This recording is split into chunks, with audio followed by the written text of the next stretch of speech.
Rendons-nous dans la région de l'Ouest où un élève est exclu du lycée bilingue de Baganté pour harcèlement sexuel. Junior âgé de 16 ans, élève en forme tout, se livrait à des attouchements sur ses camarades filles.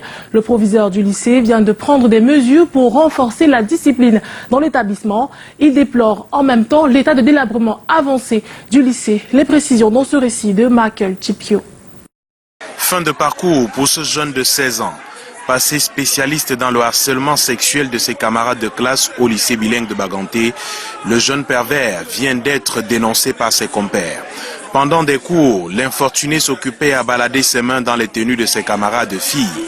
Et pour s'assurer que son acte reste impuni, il menaçait ses victimes avec des lames, couteaux et autres armes blanches. C'est un garçon qui nous menaçait à l'école. Quand par exemple on enquête les cours, il envoie la main dans la jupe des filles.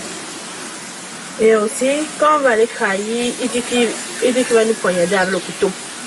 L'homme vient d'être chassé de l'établissement. Le proviseur en profite pour déplorer l'état dans lequel se trouve le lycée. L'absence de clôture laisse libre cours à n'importe quel kidam de se balader dans la cour de l'école. Élèves, enseignants se trouvent donc exposés et à la merci des délinquants qui partent souvent des quartiers.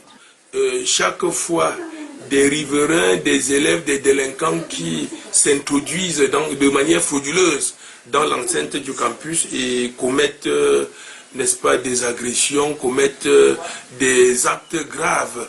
Des fouilles inopinées lancées dans les salles de classe ont souvent permis de faire des découvertes incroyables dans les sacs des élèves.